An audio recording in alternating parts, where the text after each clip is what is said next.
Abdullah HD media, আহলে সুন্নাতুল জামাতি, মুক্তির পথ।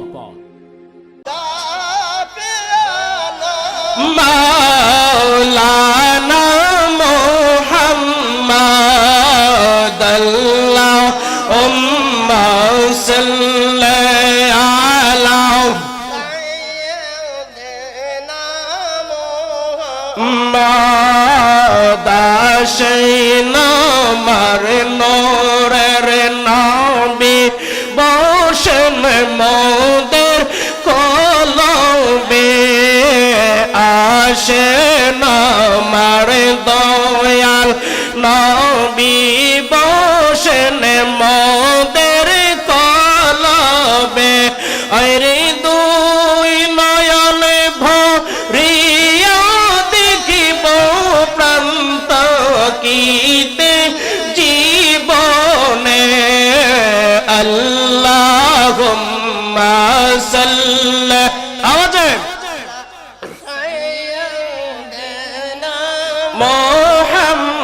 মুহাম্মাদিনা ভিয়ানা মাওলানা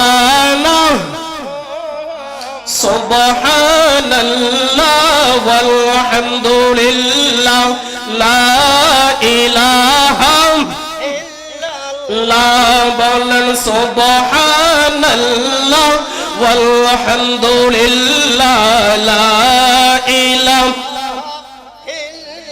ইল্লাল্লাহ লা ইলাহা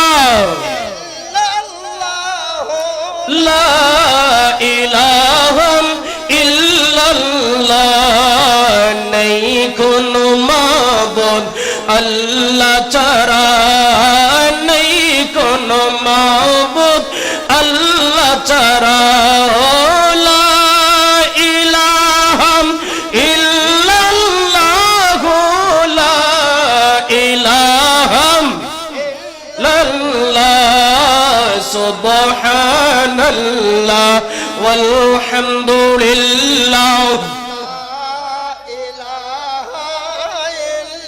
লা ইলাহা ইল্লাল্লাহ মুহাম্মাদুর রাসূলুল্লাহ সাল্লাল্লাহু আলাইহি ওয়াসাল্লাম।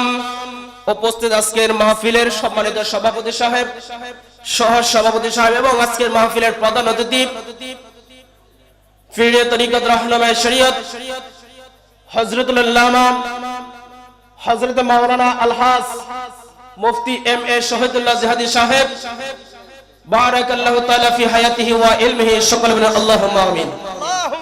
আজকের মাহফিলের উপস্থিত হয়েছেন আমাদের উস্তাদ, হাজারো হাজারো আলেমের উস্তাদ, উস্তাদুল উলামা ফিরে তরিকত হযরতুল আল্লামা হযরত মাওলানা কারি বাহাউদ্দিন নকশবন্দি মুজাদ্দিদি হুজুর কেবলা বারাকাল্লাহু তাআলা ফি হায়াতিহি ওয়া ইলমিহি, সকলে বলেন আমিন।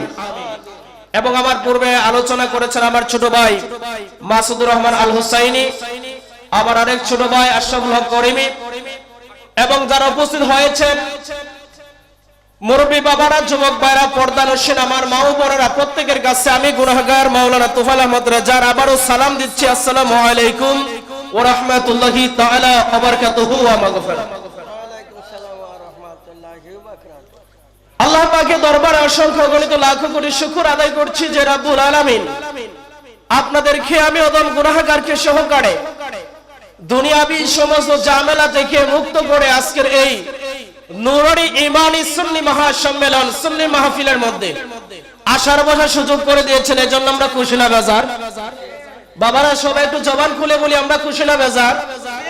আর আপনারা যদি একটু আমার কাছে আসেন আর একটু ভালো লাগবে, শব্দ আস্তে দিলে শোনা যাবে। একটু এদিকে এসে বসেন, এদিকে আসেন, একটু কাছে আসলে ভালো লাগবে।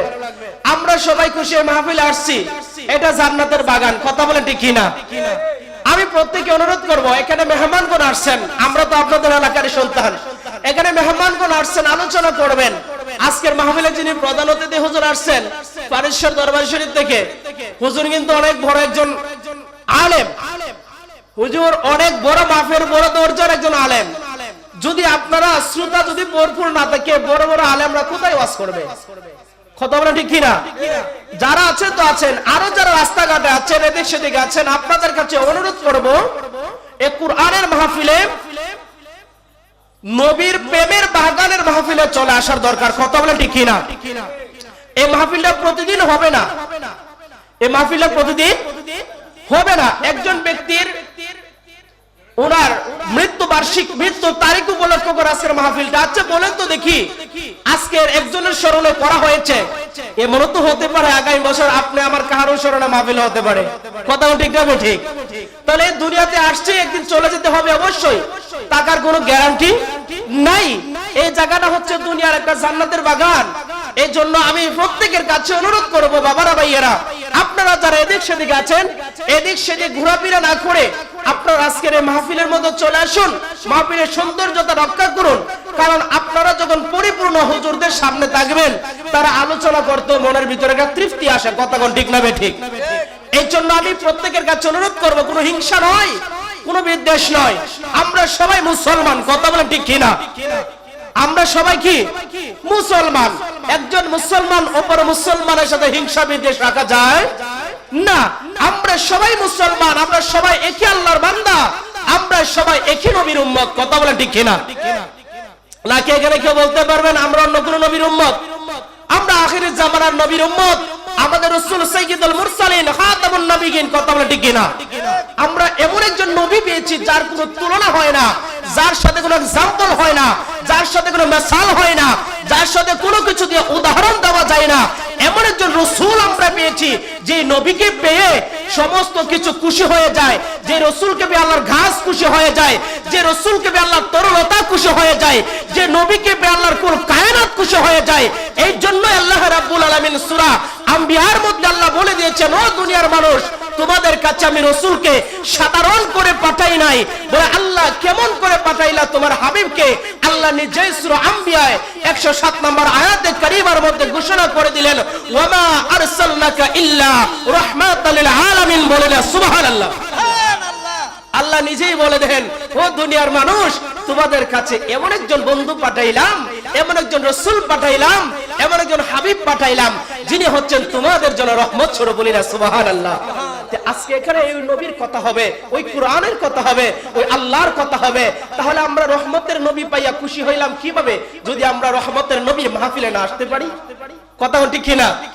আমরা মাহফিলে আসলাম না, তে নবী পাইয়া খুশি হইলাম, এটা প্রকাশ হলো কি করে? এই জন্য নবীকে পাইয়া যারা খুশি হয় তারা আবু বকর সিদ্দিকের দলে, নবীকে পাইয়া যারা বেজার হয় তারা আবু জাহেলের দলে। কথা ঠিক না বেঠিক? হ্যাঁ, নবীকে পাইয়া তো খুশি হয়েছে, আমার ছোট ভাই মাসুদ বলেছিল মেরাজের কিছু আলোচনায়, আরে নবীকে পাইয়া খুশি হয়েছে সিদ্দিকে আকবর, নবীকে পাইয়া বেজার হয়েছে আবু জাহেল। কথা ঠিক না বেঠিক? আমার নবীকে পাইয়া এমন বেজার, আমার রাসূলকে পাইয়া এমন বেজার ছিল আবু জাহিল্লা, আমার রাসূল যখন মেরাজ শরীফ করেছে। আচ্ছা, নবীর মেরাজকে আমরা বিশ্বাস করি কি করি না? আল্লাহ তো কুরআনুল কারীমের মধ্যে বলে দিয়েছেন সূরা বনী ইসরাঈলে, সুবহানাল্লাযী আসরা বিআবদিহি লাইলাম মিনাল মাসজিদিল হারামি ইলাল মাসজিদিল আকসা। আল্লাহ রাব্বুল আলামিন নিজেই বলে দিয়েছেন, আমার হাবিব, আমার আপন হাবিবকে আমি আল্লাহ ভ্রমণ করেছি, মেরাজ করেছি। বলেন না সুবহানাল্লাহ? তাহলে ওই মেরাজের ঘটনা শুনে আবু জাহেল যখন শুনলেন, আমি আলোচনা করব না, আমার একদিকে শরীর অসুস্থ, হুজুররা চলে আসবেন, আমাদের উস্তাদরা উপস্থিত হয়ে গেছেন, হুজুররা আসতে আসতে যে একটা কথা যাই বলতে পারি, আমার রাসূলের মেরাজের খবর যখন আবু জাহেলের কারো যখন আসলো যে আজকে রাত্রে নাকি মুহাম্মদ সাল্লাল্লাহু আলাইহি ওয়াসাল্লাম নাকি মেরাজ করে দুনিয়াতে এসেছে, এই অল্প সময়ের ভিতরে নাকি অনেক সময় কাটিয়েছে, আল্লাহকে দেখেছে, আবু জাহিল্লা কথাটা শুনাই সর্বপ্রথম হাস্যকর মনে করলো যে নবীকে, আমার বাতিজা মুহাম্মদকে যে সর্ববেশি ভালোবাসে, তার কাছে খবরটা শোনানি দরকার, কারণ সে যেন মুহাম্মদের দল ছাইরা চলে আসে। বলেন না নাউজুবিল্লাহ? দেখেন ইমানের জজবা কত বেশি। হযরতে আবু বকর সিদ্দিক রাদিয়াল্লাহু তাআলা আনহুর কাছে আবু জাহেল যখন খবর দিল, হ্যাঁ আবু বকর সিদ্দিক, আপনাকে আজকে একটা কথা শোনানোর জন্য আমি আবু জাহেল আপনার কাছে সকাল সকাল চলে আসলাম। সিদ্দিক আকবর বলেন, আবু জাহেল কিসের খবর? আবু জাহেলরা ডাক দিয়ে বলেন, আজকে আসলাম একটাই কারণ হচ্ছে তোমার কাছে একটা খবর দেব, যে খবর শুনলে তুমি মুহাম্মাদের ধর্ম ত্যাগ করে দিবে। কন্যা নাউজুবিল্লাহ? আবু বকর সিদ্দিক বলেন, আচ্ছা কিসের খবর বলো তো শুনি। আবু জাহেল্লা বলতেছেন এই মাত্র শুনে আসলাম তুমি যারা নবী হিসেবে মানো আমার ভাতিজা মুহাম্মদ সে নাকি রাতের অল্প সময়ের ভিতরে নাকি মেরাজ করেছে। সুবহানাল্লাহ বলেন না। বলে এটা কি করে সম্ভব? এটা তো কোনোভাবেই সম্ভব হয় না। এটা কি করে সম্ভব হয়? আকাশে যাবে, আল্লাহ দেখেছেন, মেরাজ করেছেন, এই 27 বছর কাটিয়েছেন, কিভাবে সম্ভব হয়? আবু বকর এখনো সময় আছে, তার দল তুমি ছেড়ে দিয়ে যাও। আবু বকর সিদ্দিক রাদিয়াল্লাহু তাআলা ঈমানিয়াতের জজবা নিয়ে বললেন, ওই আবু জাহেল, তোমার কাছে জানতে চাই খবরটা তোমারে বলছে কে? আবু জাহেল বলে, খবরটা কে বলবে? আমি নিজে শুনে আসছি। বলে, সত্য তুমি শুনছো? বলে, হ্যাঁ আমি নিজেই শুনে আসছি। তুমি যাকে নবী মানো আমার ভাতিজা মুহাম্মদ এই কথা বলেছে, আমি আবু জাহেল নিজের কান দ্বারা শুনেছি। সিদ্দিক আকবর বলেন, এর সাথে বড় দলিল আর আমার লাগবে না, তোমার কথা বিশ্বাস করলাম, আমার নবী মেরাজ করেছে। বলি না সুবহানাল্লাহ। ওই নবীর উম্মত আমরা বাবা। নবীকে আল্লাহ দাওয়াত করে নিয়েছেন, নবীকে আল্লাহ দাওয়াত করে নিয়েছেন, ইনভাইট করেছেন যে হাবিব আমার আপনি আসেন। আমি জিবরিল পাঠাইলাম, আমি বুরাক পাঠাইলাম, সওয়ারবি পাঠাইলাম, আপনি আসেন, আপনার সাথে আমি আলাপ করব, আলোচনা করব, কথা বলবো, আপনাকে দেখবো। বলেন না সুবহানাল্লাহ। আর আমার নবীকে জিজ্ঞেস করা হয়েছিল, আপনি কি আল্লাহকে দেখেছেন? সুবহানাল্লাহ বলেন না। কোন নবী কিন্তু আল্লাহকে দেখে নাই। আল্লাহকে কি করে নাই? দেখে নাই। আপনার আমার নবী আল্লাহকে দেখেছে। বলেন সুবহানাল্লাহ। আবার নবীকে যখন জিজ্ঞেস করা হয়েছিল আল্লাহকে দেখেছেন, আবার নবী বলে, রাআইতু রাব্বি আহসানি বিসূরা, আমি আমার প্রভুকে দেখেছি। কিভাবে? উত্তম সূরাতে। সুবহানাল্লাহ বলেন। তো ওই নবীর উম্মত আমরা যেই নবী আল্লাহ দেখেছে, সুবহানাল্লাহ বলবেন না? মুসা নবী আল্লাহ দেখতে চেয়েছিল, তুর পাহাড়ে গেছিল না মুসা নবী? আল্লাহর নূরের তাজাল্লি মুবারকের একটু তাজাল্লি দেওয়াতে তুর পাহাড় জ্বলে ছাই হয়ে যায়। আল্লাহ দেখা সম্ভব হয় না। মুসা বারবার বলতো আল্লাহকে দেখার জন্য, আল্লাহকে দেখার জন্য। আল্লাহ কয়, লাম তারানি মুসা, আমাকে দেখতে পারবো না।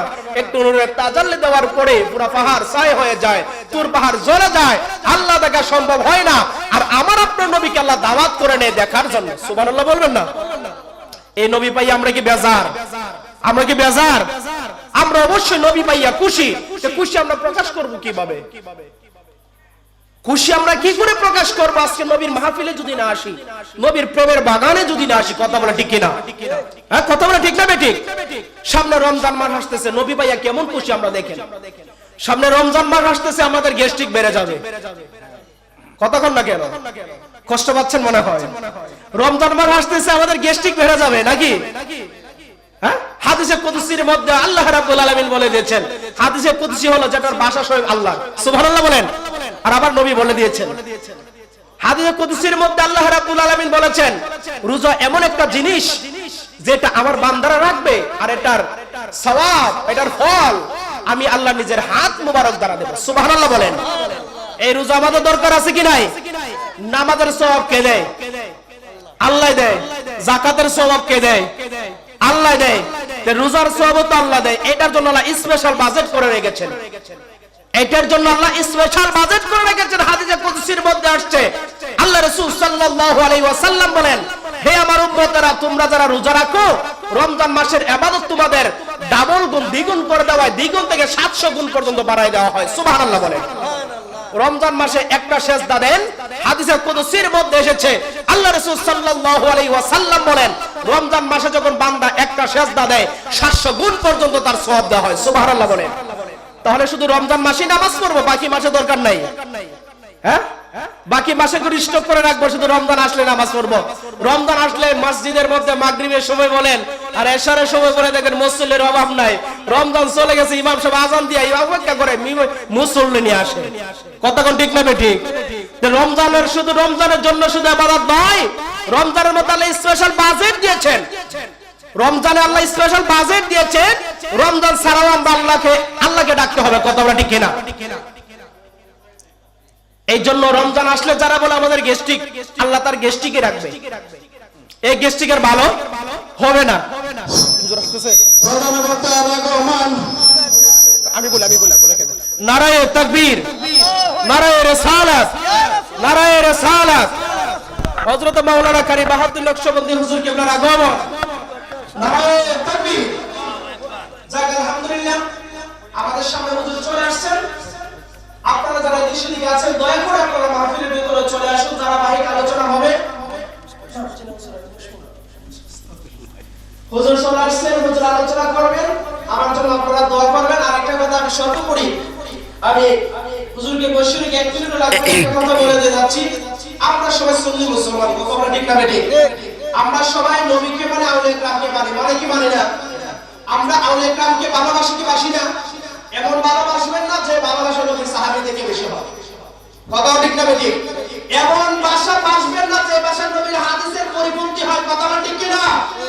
গত কিছুদিন আগে আপনারা অবশ্যই ফেসবুক ইউটিউবে দেখেছেন, ব্রাহ্মণবাড়িয়া এই বিজয়নগর আজমপুরে আমাদের আহলে সুন্নাত ওয়াল জামাতের একজন আলেম ভাই মুফতি শরীফুল ইসলাম নূরী সাহেবের জিহ্বা কেটে দিয়েছে, কথা বলা ঠিক কি না?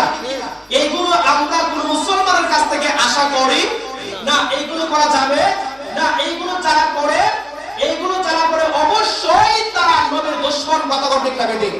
এই কাজগুলো করা যাবে না।